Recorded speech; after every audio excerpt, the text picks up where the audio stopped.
يؤتي الحكمة من يشاء. السلام عليكم ورحمة الله وبركاته. نحمده ونصلي على رسوله الكريم أما بعد. আজকের এই দর্সে আমরা আল ইস্তিআব ফি মারিফাতিল আসহাব কিতাব সম্পর্কে আমরা জানব, এর সংক্ষিপ্ত পরিচয় জানব। এই কিতাবের লেখক আবু ওমর ইউসুফ ইবনে আবদুল্লাহ ইবনে মুহাম্মদ ইবনে আব্দুল বার ইবনে আসেম আন-নামারি আল-আন্দালুসি আল-কুরতুবি। হাফেজ যাহাবি বলেন, এই কিতাবের লেখক হলেন আল ইমাম আল আল্লামা হাফিজুল মাগরিব শেখুল ইসলাম সাহিবুত তাসানিফিল ফাইক।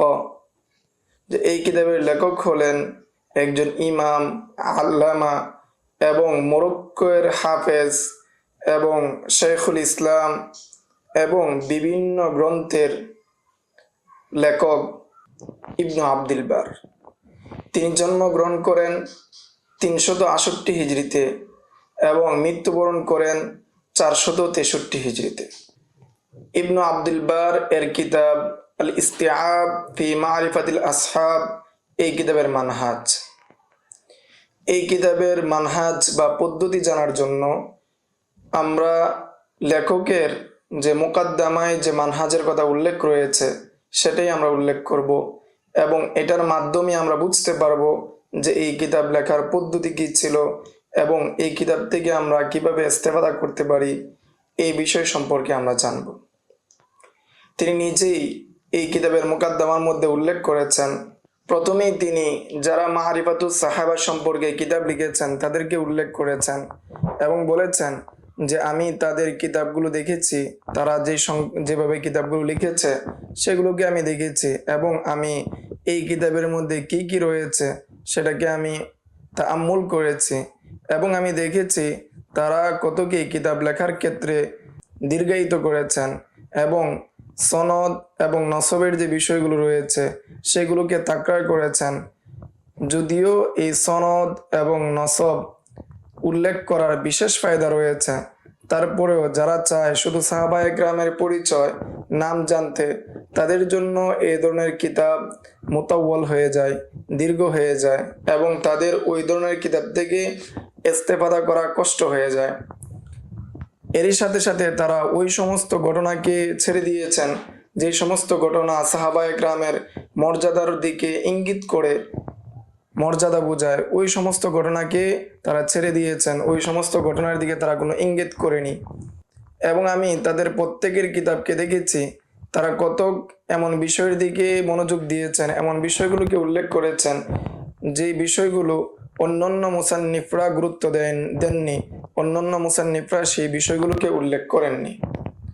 ফলে আমি ইচ্ছা করলাম ওই সমস্ত কিতাব যে লেখা হয়েছে ওইগুলোর বিষয়গুলোকে একত্রে সন্নিবেশিত করব এবং সংক্ষিপ্ত আকারে উল্লেখ করব, যাতে করে যারা সহজভাবে এই কিতাব থেকে ইস্তেফাদা করতে চায় তাদের জন্য সহজ হয়ে যায়।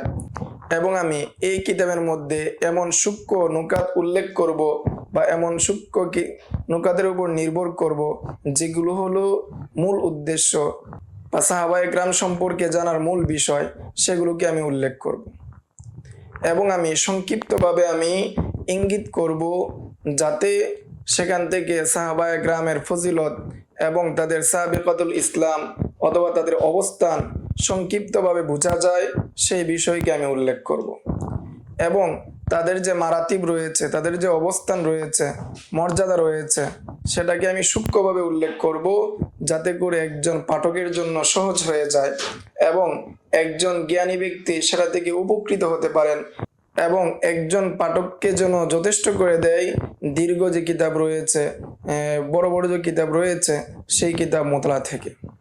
এবং আমি এই কিতাবটিকে সাজাবো হরুফুল মুআজ্জামের ভিত্তিতে, যাতে করে যে ব্যক্তি এই কিতাব থেকে সাহাবা একরামকে খুঁজতে চায় তার জন্য যাতে সহজ হয়ে যায়। এবং আশা করি আমার এই কিতাবটি এই ফোনের মধ্যে সবচেয়ে বড় কিতাব এবং নামের দিক থেকে সবচেয়ে ফায়দাজনক কিতাব হবে এবং মূল্যবান কিতাব হবে এবং কষ্টের দিক থেকে, অনুসন্ধানের দিক থেকে, কষ্টের দিক থেকে খুব কম কষ্টের মাধ্যমে এই কিতাব থেকে সাহাবা একরাম সম্পর্কে জানতে পারবে। এরই সাথে সাথে আমি এটা দাবি করছি না যে আমি এই কিতাবের মধ্যে যে সমস্ত বিষয় রয়েছে সাহাবায়ে কেরাম সম্পর্কে সবগুলোকে আমি হাতা করে নিয়েছি, এটা আমি দাবি করছি না। বরং আমি স্বীকার করছি এখানে আমার ত্রুটি রয়েছে, যেটা সাধারণ মানুষের ক্ষেত্রে হয়ে থাকে। এই ক্ষেত্রে আমি আল্লাহ তাআলার নিকট সাহায্য প্রার্থনা করি, তিনি আমার জন্য উত্তম উকিল হিসাবে বা সাহায্যকারী হিসাবে যথেষ্ট।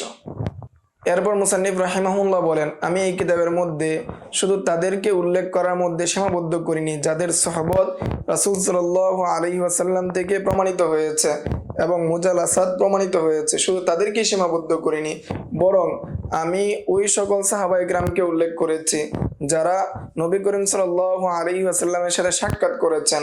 যদিও তারা জীবনে একবার মুমিন অবস্থায় সাক্ষাৎ করেন, তাহলেও তাদেরকে আমি উল্লেখ করেছি। অথবা তারা শুধুমাত্র একবার রাসূল সাল্লাল্লাহু আলাইহি ওয়াসাল্লামকে দেখেছেন, অথবা তার থেকে একটি লফজ শুনেছেন এবং আদায় করেছেন, তাদেরকে আমি উল্লেখ করেছি। এবং এরই সাথে সাথে তাদেরকে পূর্বের যে নিয়ম রয়েছে ওই নিয়ম অনুযায়ী অর্থাৎ হরুফুল মুআজ্জামের ভিত্তিতে আমি তাদেরকে উল্লেখ করেছি। এমনিভাবে যারা রাসূল সাল্লাল্লাহু আলাইহি ওয়াসাল্লামের যুগে জন্মগ্রহণ করেছিলেন এবং তাদের মা বাবা মুসলমান ছিলেন, রাসূল সাল্লাল্লাহু আলাইহি ওয়াসাল্লাম তাদের জন্য দোয়া করেছেন, অথবা রাসূল সাল্লাল্লাহু আলাইহি ওয়াসাল্লাম তাদেরকে দেখেছেন, অথবা বরকতের দোয়া করেছেন, এই সমস্ত যে ছোট ছোট সিগারে সাহাবা ছিলেন তাদেরকে আমি উল্লেখ করেছি। এরপর মুসান্নিফ বলেন যে আমি প্রথমেই রাসূল সাল্লাল্লাহু আলাইহি ওয়াসাল্লামের জীবনীর মাধ্যমে আমার কিতাবকে শুরু করেছি এবং রাসূল সাল্লাল্লাহু আলাইহি ওয়াসাল্লামের সিরত এবং খবরগুলোকে আমি সংক্ষিপ্ত আকারে উল্লেখ করেছি এবং এমন নুকতার উপর উল্লেখ করেছে যে নুকতাগুলো সম্পর্কে প্রত্যেক মানুষের জানা উচিত, প্রত্যেক জ্ঞানীবান লোকের জানা উচিত এবং আহলে ইলমের জন্য এই সমস্ত বিষয় থেকে অজ্ঞ থাকা তার শান নয়, এরকম বিষয়গুলোকে আমি সুন্দরভাবে উল্লেখ করেছি। এবং এরই সাথে সাথে অন্যান্য যে বিষয়গুলোকে উল্লেখ করেছি সেটা একজন আলেমের জন্য, আগ্রহী আলেমের জন্য এবং তালিবানে আলিমের জন্য সেটা জানা অত্যন্ত গুরুত্বপূর্ণ। তারা সেটা থেকে সহজেই উপকার নিতে পারবে, সেই সমস্ত বিষয়গুলোকে আমি সুন্দরভাবে উপস্থাপন করেছি এবং সেগুলোকে আমি মুখতাসারভাবে উল্লেখ করেছি যাতে করে অন্যান্য কিতাব যে রয়েছে সেগুলো থেকে সেটা যথেষ্ট হয়ে যায়, অন্যান্য কোনো কিতাব মোতালা করতে না হয়। এটাকে আমি এইভাবে তথ্য সমৃদ্ধ করেছি। এরপর আমি অর্থাৎ রাসূল সাল্লাল্লাহু আলাইহি ওয়াসাল্লামের পরে সাহাবায়ে কেরামকে আমি হরুফুল মুআজ্জাম অনুযায়ী বাব বাব আকারে সাজিয়েছি। পূর্বে যে আমার শর্ত ছিল যে সমস্ত সাহাবায়ে কেরামকে উল্লেখ করা, আবার সাথে সাথে সংক্ষিপ্ততার সাথে তাতবিল এবং ইকসারকে পরিহার করে সংক্ষিপ্ততার সাথে উল্লেখ করা, সেটাকে আমি রক্ষা করেছি। এরপর মুসান্নিফ রহমতুল্লাহি আলাইহি নিজেই তার কিতাবের যে মাসাদির সম্পর্কে বর্ণনা করেছেন, যে কিতাবগুলো থেকে তিনি ভিত্তি করেছেন, যে কিতাবগুলো থেকে তিনি তার কিতাবকে লিখেছেন, সেই কিতাবগুলোর নাম উল্লেখ করেছেন। তিনি বলেন যে এই কিতাব লেখার ক্ষেত্রে আমি প্রসিদ্ধ আকওয়াল আহলে আলিমদের নিকট সিয়ারের ব্যাপারে এবং আসারের বিষয়ে যে প্রসিদ্ধ যে আকওয়াল রয়েছে সেগুলোকে আমি গ্রহণ করেছি এবং নসব অন্যান্য যে বিষয়গুলো রয়েছে সেগুলোর উপর আমি নির্ভর করেছি এবং ইতিহাসের যে সমস্ত কিতাবের উপর উলামায়ে কেরামগণ নির্ভর করেন, ভরসা করেন, সেই সময়গুলোর মধ্যে নির্ভর করেছেন, ভরসা করেছেন, সেই সমস্ত কিতাবের উপর আমি নির্ভর করেছি এবং তারই সাথে সাথে আমি তার সনদ উল্লেখ করেছি, অর্থাৎ লেখকের যে সনদ রয়েছে সেই সনদও আমি উল্লেখ করেছি। তারা হলেন 1 মুসা ইবনে উকবা, ওনার ওফাত 141 হিজরিতে। নাম্বার 2 মুহাম্মদ ইবনে ইসহাক, ওনার ওফাত 150 হিজরিতে। নাম্বার 3 মুহাম্মদ ইবনে ওমর আল ওয়াকিদি, ওনার ওফাত 207 হিজরিতে। নাম্বার 4 খলিফা ইবনে খাইয়াত, ওনার ওফাত 240 হিজরিতে। নাম্বার 5 জুবাইর ইবনে আবি বকর আল বাক্কার, ওনার ওফাত 256 হিজরিতে।